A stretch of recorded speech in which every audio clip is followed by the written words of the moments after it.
Well, hello and welcome to Thingamajigs and another exciting history of a mundane thing. I am Ben. And I am Danielle. A warm greeting to everyone listening. Aw. It's like he knows what we're talking about. He just asked me, what are we talking about? He usually doesn't really know what we're talking about until the day of. At any rate, I wish you a happy birthday or holiday or a sad death or getting well sooning. Does that work? Yeah, there are so many different reasons to send a greeting card. The next reason for us will be Father's Day.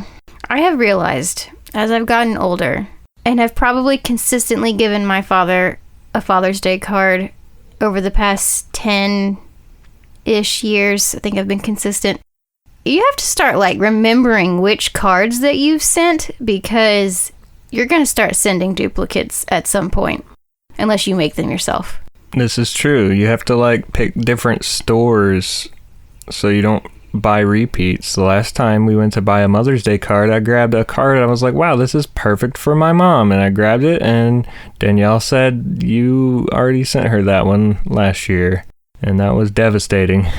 It's also hard to keep straight which cards we've sent to which mom. We might have sent that card to my mom, but I don't remember, so we had to change it. It's tough.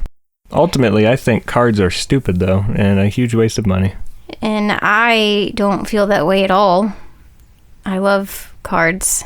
I do recognize that the recipient of the card often appreciates it, and therefore I'm okay with making the effort. It's one of our marital issues where I get Ben cards and he doesn't get me cards, but I'm getting Ben the card because I like cards and he's not getting me a card because he doesn't like cards. I've gotten better. So ancient China kind of kicked this tradition off. They would send Chinese New Year cards. So apparently they have done that a really long time. It's a tradition to send and receive Chinese New Year cards, but I had no idea it went that far back. I'm not surprised. I guess because if it involves paper, China kind of had that covered. It's an ancient China classic. If it's paper, China was involved. Probably. They would send cards that said something like, I hope you have good fortune in the new year, and escape Nianshu, which was like a mythical beast that arrived every New Year's to cause mayhem and eat livestock and crops and sometimes people. So you'd send a card saying, I hope you don't get eaten. Probably not that exactly, but I mean, it was mentioned. It's a nice sentiment. But also the Egyptians were all about greeting. I guess we'll call them greeting scrolls. They would write messages of goodwill to each other on papyrus scrolls. What made greeting cards so difficult during this time and the time to come was getting the message to the desired receiver. There was no modern mail system like we have today, where everyone gets to have a mailbox, even if your mailbox is at the post office. You have a mailbox. Most people who have an address have a mailbox provided to them. Not for free, you have to buy your own mailbox. But if you aren't renting an apartment that has built-in mailboxes or buying a residence that already has a mailbox, you kind of get that mailbox for free. If you have a mailbox, you have access to receive mail for free. You have to pay to send mail, but you get mail services for free with the purchase of a mailbox. Anyway, so getting your greeting scroll to that special somebody required hand delivery by, I guess, someone that you've paid or a servant. So they weren't used so much by people who didn't come from enough money to have a servant or enough money to pay some dude to ride off and deliver your comparatively not very important greeting or celebration or whatever it was you were sending. This superfluous message. I would have liked to have been a courier in ancient times. I think that would be pretty fun. You'd get to see places. Yeah. Track people down. Probably have to just go to a town and ask a bunch of questions. Be like, hey, you know a guy by the name Ahmed? And they'd be like, yeah, we know about 50. And then we kind of stopped because I don't have any account of a greeting card. I mean, they weren't always cards like card stock that we think of. I don't have a greeting message happening until the early 1500s. I would have liked to have been a blacksmith in the 1500s. I think that would be fun. Are you going to tell me every profession you'd like to have from here on until we make it to, I don't remember where we're going, but it's, modern 2000 times? Maybe. Okay. I don't know if this was because the Middle Ages were so awful, or if it was because literacy was so bad, or if the affluent did partake in the greeting card world and just none of them survived. I don't know. I just know the information trail goes dry and it doesn't come back until 1415, when the first recorded Valentine's card is sent from a French nobleman. Valentine's Day existed back then? Valentine's Day, we're going to get into this, but Valentine's Day and Christmas are the two oldest holidays that we have sent greeting cards for. So this French nobleman, right? Again, it's rich people. It's a rich people thing. Charles, the Duke of Orleans, is captured. I know him. He's in prison. The British have him in the Tower of London, and he sends a Valentine's card to his wife that goes like this. I am already sick of love, my very gentle Valentine. And the British Museum has that card. That was it? Yep. Well, I mean, I'm sure there was more to it, but that was how it started. What did he mean? Well, he was in love and he's sick of it, I guess. Does he mean like lovesick? Like, oh, I miss you? I don't know, man. When someone says, I am sick of love, I guess that could mean it might just be our modern linguistics that gives it a negative tone. I am sick with love. Yeah. I don't know. We need to talk to some linguists. That is probably the most metal Valentine's Day card ever. I love that it's the first one we have. This is a fantastic Valentine's Day card. There are absolutely some nerds out there that would buy this card.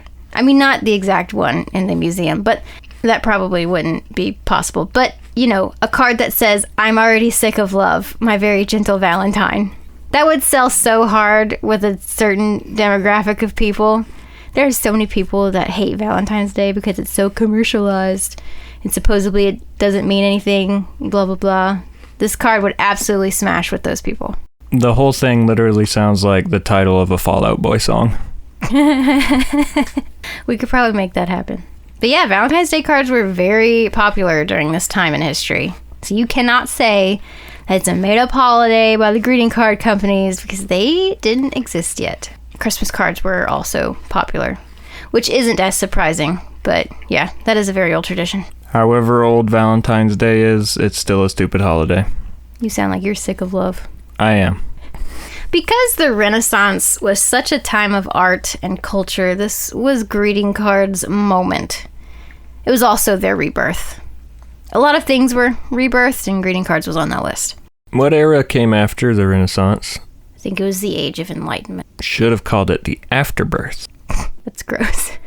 Anyway, so they were pretty elaborately decorated. They did this thing called quilling, which is where you cut strips of paper and bend and curl them into designs to form a picture, which I knew that was a thing. We've all done that in school for art projects, but I didn't know it had a name.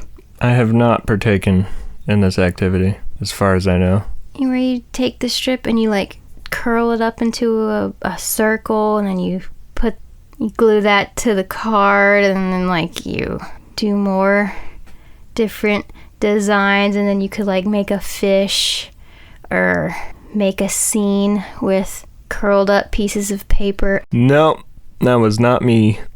So yeah, they were 3D decorated cards. They were probably very beautiful. Because remember, this was a thing rich people did for presumably other rich people. So the Germans were heavily involved in the making of greeting cards. They would take pieces of wood and carve them to make presses to design a print for cards. There was a 230-year-old Valentine card sold at an auction for £7,000, and a Jackie Brown purchased it, and it was described as delicate and torn, something very special. I don't know, that seems like a waste of money. Hey, if you're really into vintage Valentine's Day cards, there's probably only a limited number of them. You gotta jump on it whenever one comes up. The only card I would spend a massive amount of money on would be the Duke of Orleans. It's a much better card. Do you want to know what this one says? Better be better. Farewell, you sweet and turtle dove. On you alone I fixed my love. And if you ever can be mine, I never cannot comfort find. Lame. I realize that they use the word fixed to mean attached to whenever they say fixed, but my American mind thinks it was broken and you fixed it. So, on you alone, I fixed my love sounds like a red flag. He must have been a Scorpio. Nah, he sounds more like a Cancer. It's kind of a hopeful card. Like, maybe you will return my feelings. It definitely could have been a downer. He gave this card back and was like, I know you worked really hard on this, Sue Ann, but I really don't feel this way about you, and you need to fix your heart somewhere else. If you weren't exactly a wordsmith, there were books you could buy to help you put your feelings into words. You could buy printed verse guides, and they were full of suggestions for things to write in your greeting cards. I'm torn about that. Why? For one, that's dumb. Just write how you feel. Some people don't know how to put their feelings into words, though. You just gotta sit down and think about it for a while. But two... What if they can't think sitting down? Then stand up. That's what I do. I like to stand up and pace around the room. That helps. Oh my gosh. Ben, much like when he's on the phone, this is a small place that we live in, and he has put a footprint on every inch of it while he is thinking of what to write in a card. Well, I was gonna say, the other thing about it is that I would buy it. That would be very helpful for me, because it would save me a lot of time of thinking and pacing. Just go through the book and be like, yeah, that sounds right, and write it. But I've been known to look to the internet for a funny joke to write in my cards. That's embarrassing. Some of us are not exactly gifted with natural humor, and that milk joke was hilarious. Leaves the people thinking, wanting more. What milk joke? You don't know? I don't know. I have no idea what you're talking about. Neither do I. I just thought milk would be a funny joke. If there was a joke about milk, it would probably be great. It'd probably go down real smooth. It would be utterly hilarious. See? I told you. A milk joke would smash. Don't laugh over spilled milk. Okay. You have a milk stash. You have a milk unibrow? It's time to move on. You know those guys who can drink milk and like squirt it out of their eyes? Yeah, that's gross. That's talent. No. It's a biological flaw, and it's probably not good to put milk in there. It's not a biological flaw. All of your tear ducts and drainage systems in your face are connected. That's why when you cry, your nose runs. But you probably shouldn't put things from one in the other. I mean, yeah, you probably shouldn't put milk in your nasal cavities, but, you know. I wonder if you did that and then, like, cried later if you cry milk. Oh my god, that'd be hilarious. I can't stop crying. Oh, good. Here's my tea. It's like right in there. Oh, I know. You're so sad. Can you go a little bit? Can you cry a little bit more into this cup? You did it. You made a milk joke. Yay! We've been on this for way too long. So something that really changed the frequency of exchanging greeting cards was the modern postal system. For a while, it cost a lot of money to mail a letter. And I mean, it did depend on how far you were sending it, but it cost like 20 cents, which would be about $8.25 today, to send a letter more than 150 miles. And that's to mail a letter. So people started using private carriers because they were cheaper, and this was not good for the U.S. Postal Service. So they cut their prices and decided the post office didn't have to break even on cost and could be subsidized to bring the cost down. Now it's 5 cents to mail a letter, which is $2 today. That's still more than we pay for a single stamp, but way more affordable for sure. I think Britain put some kind of like penny stamp in place, so they were really rocking over there. It still surprises me how cheap and easy the post office is to use. I mean, they still make a lot of mistakes. Oh my lord. Like accidentally giving your package to someone else. The next thing that really changed greeting cards was the Industrial Revolution. Once printing of the cards was mechanized, it was over. And I mean that in the way that greeting cards were all over, as in everywhere. badoosh. I don't know if that's a badoosh moment. It's a play on words. Yeah, kind of. It's a play on definitions. Yeah, kind of. It's all over. It's all over. It's almost a pun. I love puns. You could pick up a cheap card and send it for cheap. There was no excuse to not send your mom that Mother's Day card. Nah, there's still plenty of excuses. So the Industrial Revolution set the stage for the greeting card companies. Well, we're just going to cover the two big ones, Hallmark and American Greetings. That's the one with the little red rose looking thing between the words American. You're not familiar? Nope. Hallmark's the one with the crown. On the topic of greeting card logos, whenever I used to make my own cards for my parents or people's birthdays, whatever. Did you have your own logo? I did. Oh my god, that's adorable. I'd draw a little logo on the back of the card, and sometimes I'd do a fake barcode. It was fun. I've gotten handmade cards from you. Why haven't I seen your logo? I don't remember what it was, and I feel like it doesn't really add anything. It's just a fun touch. I wonder if your parents still have cards from you back then. So Hallmark's story begins with a man named Joyce Clyde Hall. Joyce Clyde Hall. It's a clunky name. Well, it was Joyce Clyde Hall. Not like Clyde Hall, but like two separate names. It's a clunky name. So in 1910, he arrives in Kansas City, Missouri. He started out in the postcard business, and his brother came down as well to work with him, so they called it Hall Brothers. But in 1915, a fire destroyed their entire inventory, and they had to start over, which was probably good because, well, you know, relatively, because they were coming to the conclusion that people wanted more private forms of communication, so they switched to greeting cards with envelopes. And again, Valentine's and Christmas cards have always been the most popular cards to send, so they dealt with a lot of those in the beginning. And they got printing presses, so they started printing their own. So they were in the middle of a crazy Christmas season, and they ran out of what was then called solid color gift dressing. It was like tissue paper. And they were like, oh my God, what do we do? So they had fancy envelope liner. It was decorative paper that they lined the inside of their envelopes with, and they sold that as gift wrap, and that was a huge hit. So Hallmark invented wrapping paper. Invented wrapping paper? Mm-hmm. Crazy. Before that, they were just wrapping it in tissue paper and brown paper and newspaper. That is huge. I had no idea.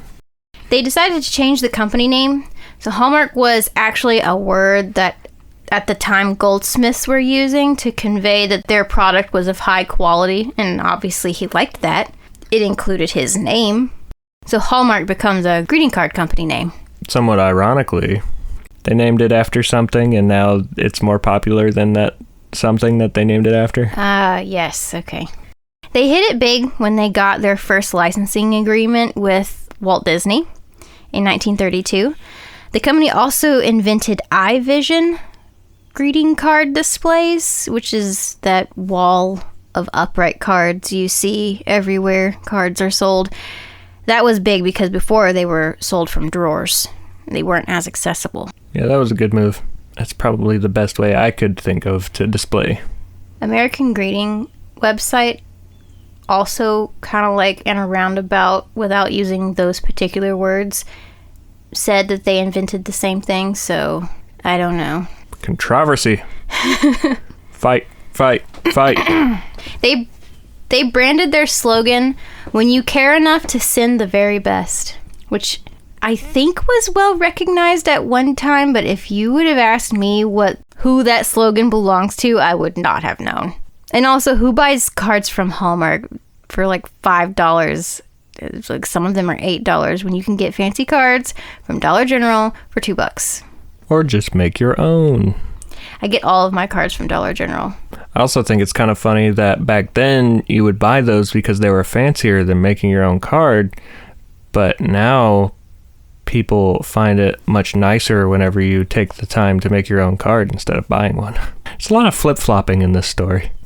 In 1951, NBC asked Hallmark to sponsor an opera, especially created for television, and oh my gosh, people just loved that. They sent Hallmark cards, which is hilarious because they sent Hallmark cards.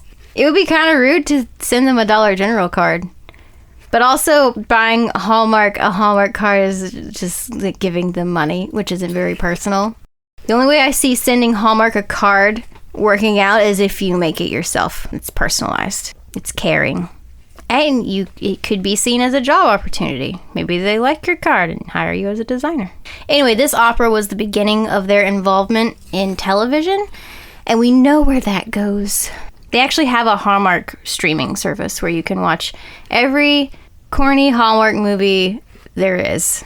I can't imagine signing up for that as anything but a joke. Hallmark Hall of Fame Productions has won 81 Emmys. There is absolutely no way that's true. Someone likes them. That's from the Hallmark website, so hopefully they're not lying. They totally made that up. I wonder how many of them are recent. I don't think Christmas Prince 1 through 5 is winning any Emmys. Christmas Prince is a Netflix original. I don't think a Princess for Christmas 1 through 5 is winning any Emmys.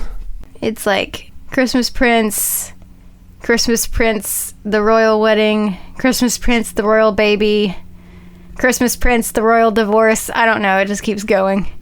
Christmas Prince, a Royal Obituary. It's a bummer. A Christmas Prince, Princed again. Christmas Prince, meet your new prince at your old prince's funeral. A Christmas coup, down with the monarchy. Christmas Prince, mystery, find out who murdered your prince. We need to stop giving them more ideas, because inevitably all of these will be made into movies. In the 1970s, they started their ornament collection. So Hallmark has like ornaments that you can collect yearly. And today they publish cards in 30 languages and have stores in more than 100 countries. And then there was American Greetings. But that name comes later. So in 1906, it was just Jacob Saperstein.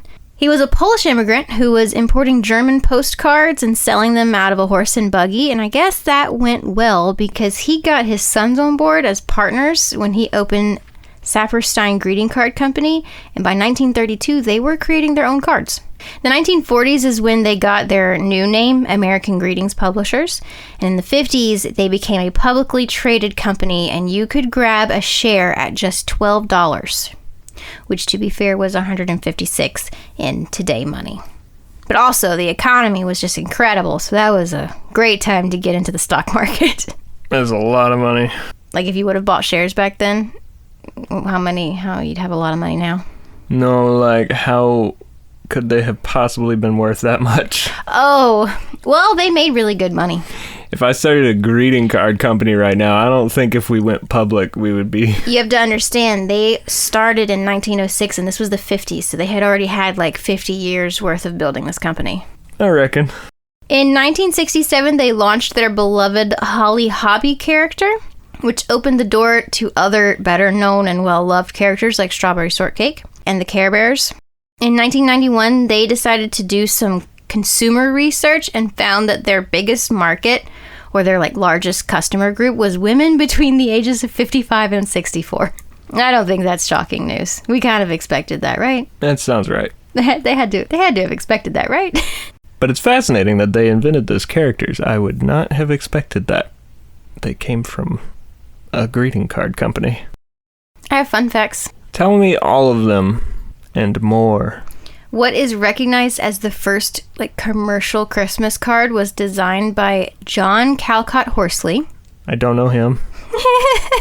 No one does. His name is Callcott Horsley. In 1843, he made this Christmas card. It has a family sitting to Christmas dinner, and on either side of it shows a scene of charitable actions. And what makes this story so interesting is that this happened to be the same year that Charles Dickens published his book A Christmas Carol, and that card kind of went along with the theme of the book. Not exactly, but close enough that people made a connection and really liked the card, and it sold. I imagine that sold like hotcakes. It sold like a dang good Christmas card. I wonder if he knew. there some kind of insider trading going on? Was he talking to Dickens? He's like, hey, Charles, I'll cut you in on my Christmas card money if you tell me what your book's about. Called up his buddy and said, Charlie, your buddy John's on some hard times right now. He's like, well, I'm about to publish this book and it's gonna be a litty. Actually, I don't think anybody thought very much of his book at the time when he published it. I don't think anybody really. Why'd the card do so well? Because they liked the book. I'm talking about whenever he was writing it. Oh. Trying to get it published. Oh. I don't think they thought very much of it. But the man writing it probably thought much of it. Well, of course, he wrote it. I think most publishers thought it was just going to be like a, oh, this is a cute little Christmas book. Not, this is going to be a classic, and renditions of this story are going to be told for generations. Americans buy 6.5, so nearly 7 billion greeting cards per year. Billion? Mm-hmm. Good Lord. And 80% of those cards are purchased by women, which makes sense because I didn't get a anniversary card. Also, 7 billion, that is almost as many people as is on this planet. You could buy one card a year for every single person on Earth. What are we up to in population? Like 9 billion, 8 billion? 8.1. Okay. That is almost as many people as we have on this planet. Crazy. Christmas is by far still the most popular holiday to buy a greeting card for. And I believe Valentine's Day is still second, so that trend has never changed. An American Animal Hospital Association survey determined that 70% of cards list pets' names on the list of family names, which is not surprising to me because I used to work in a clinic and we would get Christmas cards every year, and it would always be Christmas cards to us, the staff, from pets. You'd be like, Merry Christmas from Sweet Lou. That's the only time I would find that acceptable. I've seen lots of Christmas cards that people have up on their refrigerators, and it lists the family names, and then it's like, and these puppers. are my fur babies. Cringe. Sorry if that's you, but that's cringe. I'm gonna start sending Christmas cards and listing all of my plant babies. It's the next logical step. I have a bonsai tree. His name's Bolivar. Bolivar will be added to next year's Christmas card. I thought Bolivar died. I know, it was for the joke. Okay. I didn't want to be a bummer. Sorry. Bolivar did die. Bolivar didn't get enough sun, and Danielle didn't know how to take care of bonsai trees at the time. There is an International Greeting Cards Award competition where cards are blindly judged for originality, impact, design, excellence, sendability, and value. Winners are announced in May during the National Stationery Show in New York. I saw pictures of the event. It's held in a theater, and there was kind of a lot of people there, and they were all dressed up. Not like Oscars dressed up, but very nice dresses and suits and ties, and And the winners walked up on the stage to collect their award, which is like a real glass trophy, and they display the card on the projector screen. That is fascinating, and I will be watching. I couldn't see the cards that well, but it's a whole event. There's food. They have a red carpet where you can get pictures. I don't know how you get invited to this event. Do you remember that picture that I showed you of the lady? Yes. That was this event. It makes so much sense. That's exactly who I'd imagine would be at that event. I want to go. We need to go. We need an invite. It's held in May. It's already passed. We've got 1 year to make acquaintances and get in on the ground floor. You just have to design a smashing greeting card. A real home run. A real heart tugger. Or I make a fake LinkedIn profile and describe myself as a renowned and published greeting card connoisseur, and then message all the people who go to these events. Easy peasy. North America is the largest market for greeting cards at the moment. I think it was well over $5 billion. That's a lot of cards. That's all I've got. That's the last fun fact. Any PSAs? Father's Day is coming. if you forgot to get your mom a Mother's Day card, go ahead and get her a Father's Day card and your dad a Father's Day card. Get them both a Father's Day card? Yeah, get them both a Father's Day card. You can't find a Mother's Day card in June. Well, you could just make one. You could just get a thank you card. My PSA is just make your own cards, right? You know what? You don't even have to make a card. Just write a letter and say...